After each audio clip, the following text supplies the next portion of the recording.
您是否曾经拿着自己的检验报告，盯着那些密密麻麻的数字，心中不断涌现疑惑：为什么我的肌酸酐数值又偏高了？您明明已经吃得很健康，该注意的都注意了，该做的检查也都按时做了，但那个数字就是不听话地往上攀升。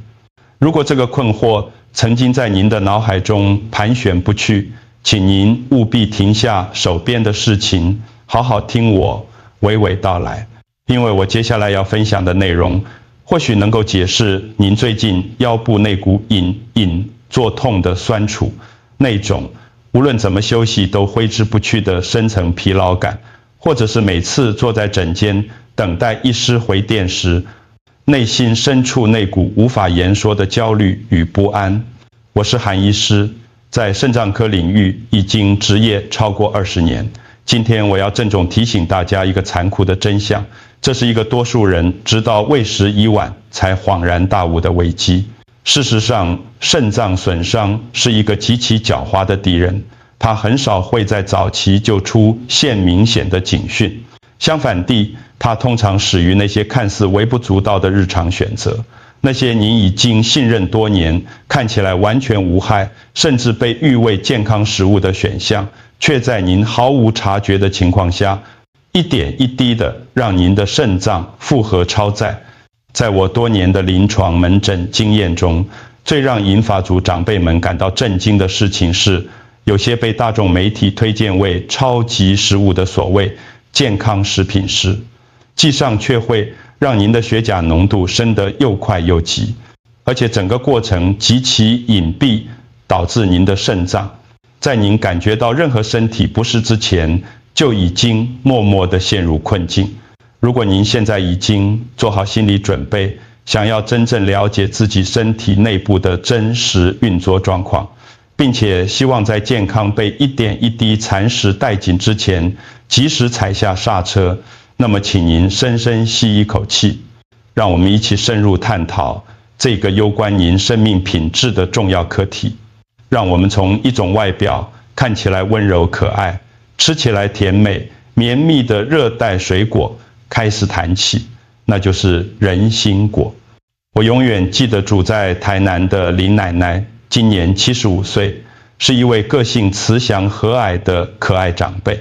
林奶奶从小在南部长大，对各种热带水果有着深厚的情感，其中她最爱的就是人参果。每次提到人参果，她的眼睛都会发亮。她总是说，那种在舌尖慢慢融化的绵密口感，就像是在品尝最天然的黑糖蜜，那是她童年最美好的味道记忆。在林奶奶的心中，人参果一直被认为是大自然赐予的纯净礼物，是完全天然、营养丰富且绝对健康的甜食。她每天下午都会吃上一整碗，从来没有想过这会有什么问题。然而，让她百思不得其解的是，她的肌酸酐数值却像是不受控制的野马，每个月都在稳定攀升，从原本的正常范围一路爬升到警戒线。她一直非常困惑，反复问我：韩医师，我明明都很小心了，不吃外食，不碰加工品味，什么肾脏还是越来越差。直到我们像侦探办案一样，仔细检视他每一餐的饮食内容，真相才终于浮现出来。原来问题就出在他那碗每天必吃的人参果上。您可能很难想象，仅仅一碗分量的人参果就含有高达528毫克的钾离子，这个数字远远超出了高龄肾脏每日所能安全处理的范围。当血液中的钾浓度在短时间内急剧上升时，它会深层地干扰肾素血管、收缩素醛固酮系统。这是一个负责精密调节体内水分平衡、电解质浓度以及肾脏过滤压力的复杂荷尔蒙网络。一旦这个精密的生理系统开始失调，肾脏内部那些像筛网一样负责过滤血液的微小结构肾丝球就会逐渐失去有效排出体内废物的能力。这时候，肌酸酐这种本来应该被肾脏顺利排出体外的代谢废物，就会像一场久久不散的浓雾般持续滞留在血液中，浓度越积越高。对于年轻健康的肾脏来说，偶尔吃一次人参果或许不会造成灾难，但对于过滤率已经因为年龄增长而自然减缓的银发族而言，每一碗人参果都像是在无声无息中对肾脏施加无法承受的生物化学重击。不过请您先不要因此感到绝望，我并不是要您从此与人参果永远断绝关系。如果您真的非常喜爱这种水果，建议您将每次的食用分量严格控制在半碗以内，而且在食用之前，最好先将人参果放入冰箱冷藏至少2小时，因为较低的温度可以有效减缓钾离子在肠道中的吸收速度。此外，您还可以搭配洋车前子粉或其他富含可溶性纤维的食物一起食用。这些纤维质能够在消化道中延缓并平缓血清钾离子浓度的飙升速度。接下来我要谈的这个食物威胁更具欺骗性，而且在台湾的日常饮食文化中更为普遍常见，那就是被誉为排毒圣品的甜菜根。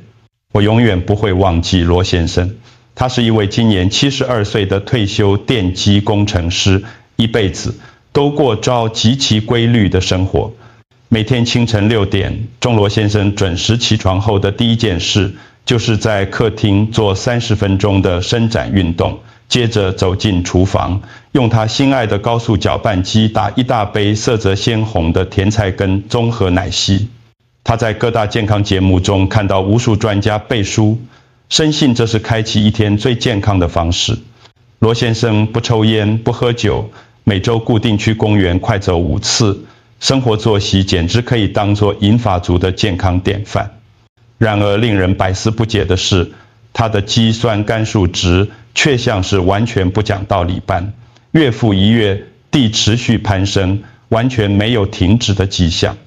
不只是我，连其他科别的医师们都感到非常困惑，因为从各个角度来看，罗先生似乎把所有该做的健康管理都做得完美无缺。直到我们请罗先生带着他的搅拌机和所有食材来到诊间，让我们亲眼见证他制作奶昔的完整过程，答案才终于水落石出。医学研究数据显示，仅仅半碗分量的煮熟甜菜根就含有高达305毫克的钾离子。但甜菜根真正特殊且危险的地方，并不只是它的高钾含量，更在于它含有大量的无机硝酸盐化合物。当这些硝酸盐进入人体后，会经过一系列复杂的生化反应，最终转化为一氧化氮。一氧化氮是一种强效的血管扩张剂，它能够迅速放松血管壁的平滑肌。这听起来对心脏血管系统确实很有帮助，事实上也的确如此。但问题是，对于需要维持稳定且适当过滤压力的老龄肾脏来说，这种血管扩张效应可能会演变成一场灾难。您可以想象，肾脏就像是一座需要适当水压才能正常运作的滤水厂。当一氧化氮让肾脏周围的血管大幅扩张时，血管内的压力会随之下降，这实际上会降低肾丝球内部进行过滤作业所需的关键压力。过滤压力一旦降低，血液流经肾丝球的过滤速度会明显偏慢，导致本来应该被及时清除的肌酸酐在血液中停留的时间大幅延长。根据肾脏营养期刊在2022年发表的研究明确指出，那些长期且大量摄取富含硝酸盐蔬菜的65岁以上长者，即使在主观感受上完全没有任何不适症状，但透过精密的血液生化检验发现，他们血液中肌酸酐滞留的情况都明显比对照组更加严重。如果您真的很喜欢甜菜根，改用烘烤的方式取代水煮方式，可以大幅降低甜菜根中可溶性钾离子的含量，同时建议您在食用甜菜根之后，搭配小黄瓜汁、冬瓜茶或其他低钾且具有温和利尿效果的天然饮品。接下来要谈的是被誉为森林奶油的酪梨。陈太太是一位今年68岁、刚从国小退休的资深老师。陈太太在退休后开始认真研究健康饮食，她骄傲地向我说明，她是如何彻底改变了饮食习惯。她不再购买任何含有人工添加物的美乃滋或加工抹酱，而是坚持只使用新鲜的酪梨果泥，细心地涂抹在全麦杂粮吐司上，作为每天早餐的固定菜单。陈太太非常认真地遵循了所有健康节目主持人和医师们的建议，她积极摄取优质的不饱和脂肪酸，远离反式脂肪。然而让她完全无法理解的是，即使她已经如此努力敌视健康生活，她的肌酸酐数值却依然持续往上攀升，完全看不到任何稳定的趋势。真相其实就隐藏在他每天早晨那份看似完美健康的早餐里。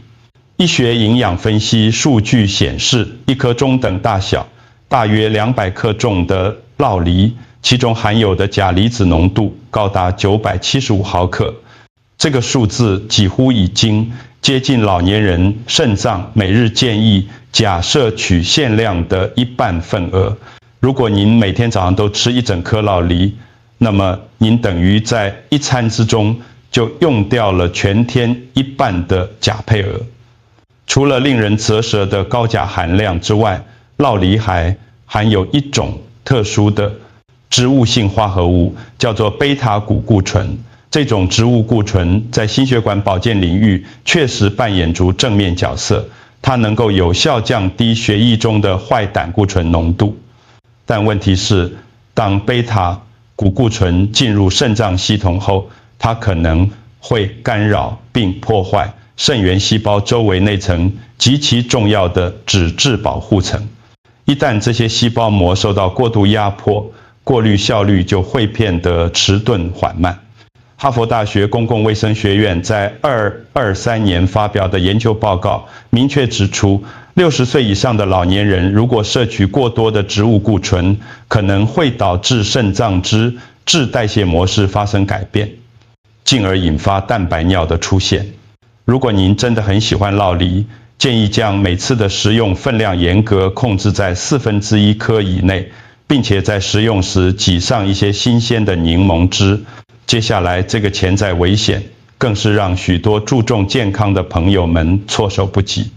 那就是许多人为了追求健康而特意选择的黑巧克力。唐先生是一位今年70岁的退伍空军军官，他在医师建议下戒掉了所有含糖甜点，改为每天下午品尝几小块可可含量高达70%的纯黑巧克力。他原本以为这是一个既能满足口腹之欲，又不会危害健康的完美替代方案。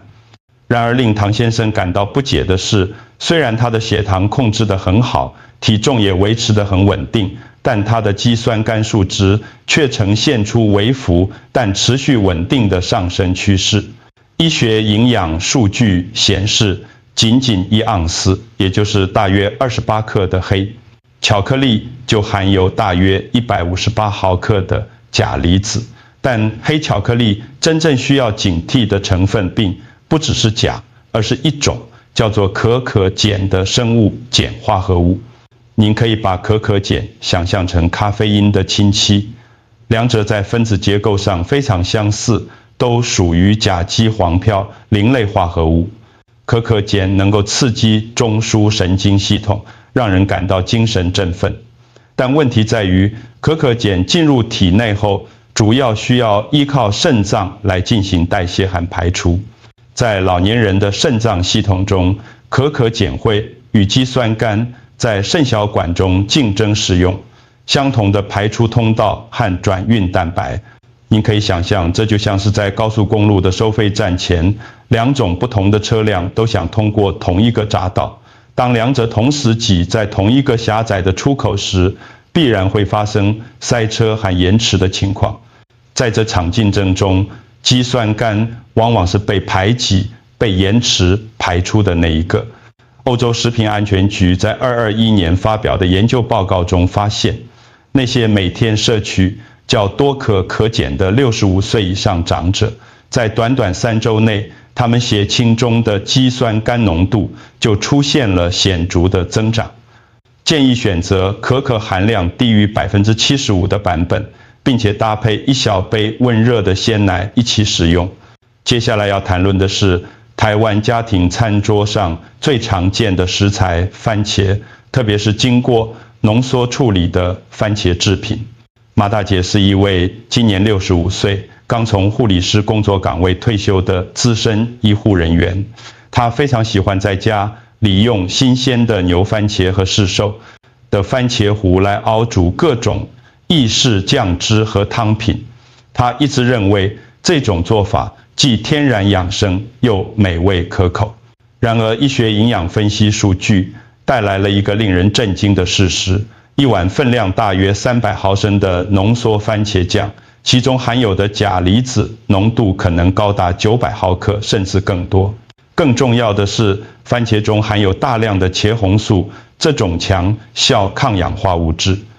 茄红素对于心血管系统的保护作用确实非常优秀，但从肾脏科医师的专业角度来看，当肾脏已经处于功能受压、负荷过重的状态时，茄红素反而会显得有些难以应付。这是因为茄红素会影响肾小管上皮细胞的某些转运机制，减缓肾脏清除肌酸酐的整体效率。当高浓度的茄红素与同样高浓度的钾离子结合在一起，同时大量涌入肾脏系统时，就会在肾小管中形成一个严重的过滤瓶颈。美国国家卫生研究院的研究清楚显示，那些频繁且大量食用浓缩番茄制品的早期肾功能下降患者，他们血清中钾离子浓度的升高幅度与对照组相比存在逐显著的差异。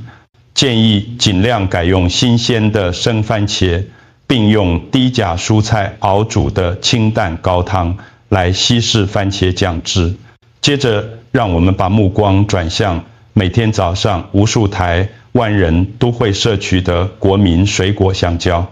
沈伯伯是一位今年71岁的退休水电师傅，他从年轻时就养成了每天早餐吃一根香蕉的习惯，因为他听说香蕉富含钾离子，对心脏很好，所以数十年如一日的坚持住。然而最近几个月，沈伯伯的血钾浓度和肌酸酐数值在短短几周内出现了剧烈且不稳定的波动，有时候高得吓人，整个趋势非常不稳定。医学营养数据明确指出，一根中等大小、大约120克重的香蕉含有高达422毫克的钾离子。对于一个肾功能已经因为年龄增长而自然衰退的老年人系统来说，每天固定摄取这么高浓度的钾离子，确实是一种相当沉重的代谢负担。更重要的是，我们必须理解钾离子在人体中扮演的角色。它不仅仅是一种普通的矿物质营养素，它更是一种极其重要的电讯号传导物质。当血液中的钾离子浓度在短时间内急剧上升，心脏和肾脏都会开始出现功能障碍。许多银发族长辈可能会开始感受到小腿肌肉突然抽筋，全身莫名的深层疲劳感，心跳忽快忽慢的心悸症状。建议将每次的食用分量控制在半根以内，并且搭配苹果、水梨等钾含量相对较低的温和水果一起食用。再来，让我们把焦点放在许多追求健康养生的长辈心目中，代表清淡饮食典范的食材——白豆。潘阿姨是一位今年74岁、非常注重养生的慈祥奶奶，她经常用白豆搭配各种时令蔬菜，熬煮成营养丰富的浓汤。她一直坚信，这种高纤维、高蛋白、低脂肪的豆类汤品是最适合老年人的健康。料理然而，医学营养分析数据显示，仅仅半碗分量的煮熟白豆就含有高达500毫克左右的钾离子。更需要特别注意的是，白豆中还含有一种特殊的植物性蛋白质，叫做凝集素。凝集素是豆类植物用来防御昆虫和动物啃食的天然防御机制。它能够与肠道细胞表面的糖蛋白结合，在某些敏感体质的人身上，可能会诱发肠道黏膜的轻微发炎反应。对于肾脏组织来说，当凝集素随着血液循环进入肾脏系统后，它可能会诱发本来就已经处于压力状态的肾组织产生轻微但持续的发炎反应。美国肾脏病学会的研究报告明确指出，当高浓度的钾离子复合与凝集素的慢性刺激结合在一起时，65岁以上银发族的肾丝球过滤率会出现显著的下降趋势。建议将每次的食用分量减少至1/4碗以内。如果使用罐装白豆，务必在烹调前用大量清水反复冲洗至少3到5次。最后，我们绝对不能忽略一种在台湾饮食文化中占有重要地位的淀粉类主食——马铃薯。张大叔是一位今年69岁的退休公务员，他从小就特别喜欢吃马铃薯，几乎每一餐都会想办法加入马铃薯。然而让张大叔完全想不通的是，他的肌酸酐树值就像是被施了魔法一样，始终居高不下，无论医师怎么调整药物，数值就是降不下来。医学营养数据揭露了一个惊人的事实：一颗中等大小、重量大约150克的马铃薯含有的钾离子浓度高达926毫克，这个数字几乎是所有常见食物中最高的之一。更糟糕的是，马铃薯中的钾离子具有极高的生物利用率，也就是说，这些钾离子非常容易被肠道快速吸收。当您吃下一颗马铃薯后，其中的钾离子会在短短30分钟到1小时内，几乎像洪水般瞬间涌入您的血液系统，造成血钾浓度的急剧飙升。不过好消息是，马铃薯的钾含量问题其实是有解决方法的。您可以将马铃薯彻底削皮后切成小块，然后放入大量的冷水中浸泡至少30分钟，接着倒掉浸泡水，再用新的清水煮沸煮熟。煮好之后，务必把所有煮马铃薯的水全部倒掉，不要使用。透过这个浸泡和煮沸倒水的过程，可以让马铃薯中的钾离子大量溶解，流失到水中，降幅甚至可以达到50%到70%。同时，建议每餐摄取的马铃薯分量控制在1/4颗左右，并且搭配优质的瘦肉蛋白质，如鸡胸肉、火鸡肉、鲈鱼等一起食用。现在，当您充分了解了这8种看似健康无害，实际上却会悄悄推高肌酸酐树脂的日常食物之后，我希望您先慢慢的、深深吸一口气，让自己的心情平静下来。我必须诚实地告诉您，我分享这些医学知识和临床经验，绝对不是为了让您产生恐惧、焦虑或绝望的情绪，更不是要剥夺您享受美食的权利。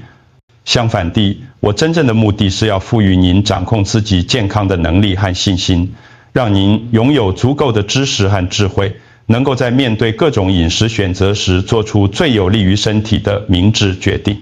请您务必记住一件非常重要的事情，那就是您的肾脏病非已经走到无药可救的绝境。即便您的肌酸酐树值曾经一度攀升到令人担忧的红字区域，即便您的肾功能已经出现了某种程度的下降，但这绝对不代表一切都已经结束。现在的您已经拥有了正确的知识工具和实用的饮食策略，只要您愿意开始行动，愿意做出改变，您完全有能力扭转这个看似不利的局势。透过仔细调整每一种食物的摄取分量，透过选择对肾脏更加温和友善的替代食物选项，透过聪明且科学的补充水分方式，透过用觉察和智慧代替盲目的恐惧来支持您的肾脏健康，您绝对可以看到改变的发生。健康这条路从来不要求您做到100%的完美无缺，它真正在乎的是您前进的方向是否正确，是您每一天所做的每一个小小选择是否都在朝着更好的方向迈进。如果您觉得今天分享的这些健康医学资讯对您有所帮助，我诚挚地邀请您将这些内容收藏起来，并且分享给您身边那些同样关心健康、重视养生的家人和朋友。我们的频道会持续不断地分享更多以严谨、科学研究为基础、简单实用、易于执行的肾脏保健技巧和饮食建议，帮助每一位银发族长辈在漫长的岁月旅程中保持身体的强健与心灵的自信。在守护健康的这条道路上，请您永远记得您并不孤单，我们会一直陪伴在您身边。最后，我想告诉您一个充满希望的医学事实，那就是只要给予正确的营养环境、适当的休息时间以及科学的生活方式，人体的肾脏是具有一定程度自我修复潜能的器官。无数的临床案例已经证明，即使是已经受损的肾脏，只要及时调整饮食习惯，改善生活作息，配合适当的医疗支持，肾功能是有可能逐渐恢复和稳定的。所以请您一定要保持希望，不要轻易放弃，要相信自己的身体拥有惊人的疗愈能力。只要您愿意持之以恒地实践这些简单但有效的健康原则，透过每一个充满智慧的决定，您一定能够一步一步地迈向更健康、更有品质的明天。